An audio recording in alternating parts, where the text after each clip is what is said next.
Wallen Customs here, and today we are taking a look at the DC Multiverse Batman, the Dark Knight Returns Mutant Leader.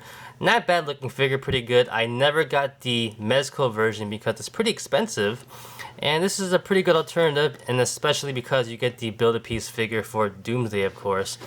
So not bad. Let's take a look at him and open him up. Alright guys, so here is the Mutant Leader out of the box, and not bad actually. Unlike the rest of the figures from the same wave, this figure actually comes with some accessories.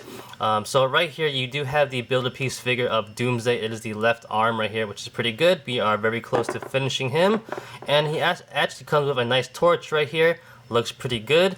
And over here he does come with a crowbar, which is not bad actually. I don't think I have a crowbar in my collection parts, so it's nice to have this at least right there. Putting them into the figure's hand isn't that bad, so let's just see how this works. Probably the bottom of the handle.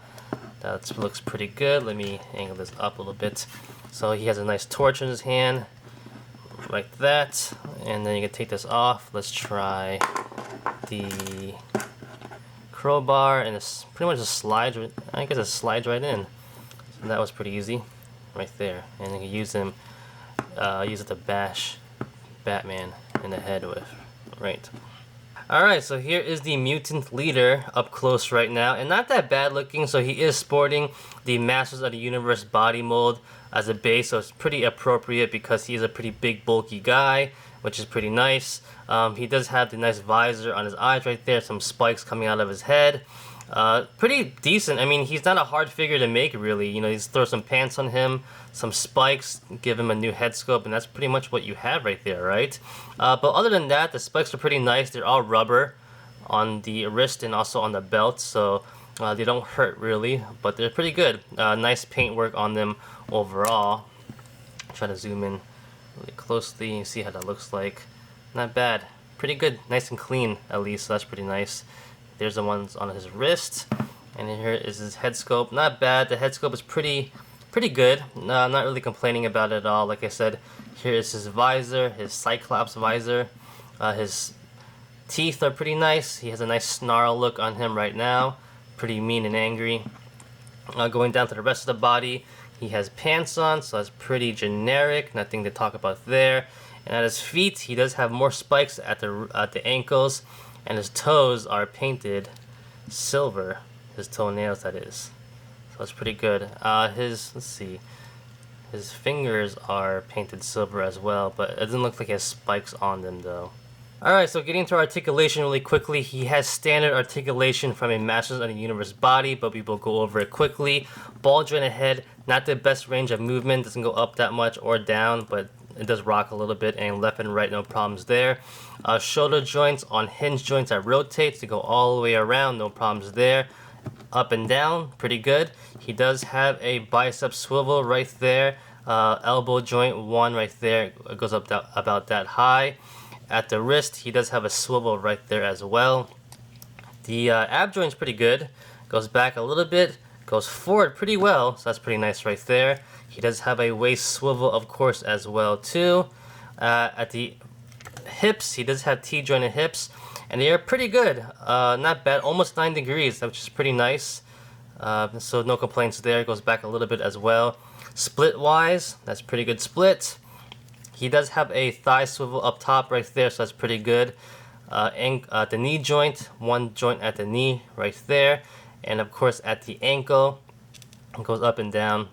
Up a little bit, down a lot. So I think the ankle thing right here might be a little bit restricting.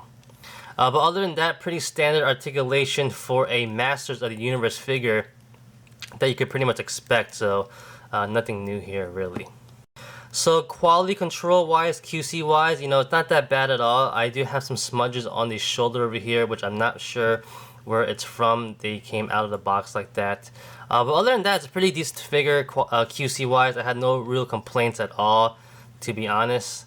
Yeah, joints are pretty good, nice and smooth. Nothing feels like it's stiff or it's gonna break, or you know, it needs to be loosened. Actually, all of these figures from the DC wave so far have been pretty good for QC. No problems, unlike the like Hasbro. You know, Hasbro, you have warped joints. you know, tight joints. I had to always constantly fix them. The DC figures, I have to admit, they're pretty good. I never had to do anything with them so far. Okay, so quick size comparison right here. So here he is with some of the other figures from the same wave. 3 of these figures so far are carrying Masters of the Universe bases, as you can see, so it's not that bad. Clearly the Doomsday over here is a little bit bigger compared to him, but it looks like they have different legs. So he has longer legs. The upper body, the torso, looks like it's the same overall, somewhat, but similar at least. And here he is. If you look at these guys right here, they're all the same Batman genre, if you want to call it that, or, you know, storyline. So they look pretty good together right there. But other than that, not bad. Next, right now, here is the Mutant Leader with the Mezco Batman figure right here from the Dark Knight Returns line. Not bad at all. You know, obviously, if you guys know my channel, I don't really display him like this. If I do have this body, I display him like this. So, there you go. So not that bad. Definitely a good size between the two of them. Clearly this is a bigger Batman in the future, and this is a pretty big guy himself, more muscular compared to Batman right there. So I think they look pretty good together, even though they're of different companies. You know, obviously there is a Mezco Mutant Leader, but he is a little bit smaller, if I'm correct. He looks a little bit smaller compared to this one. So you might actually want this one because, you know, the bulk of him is pretty good compared to the Mezco Batman.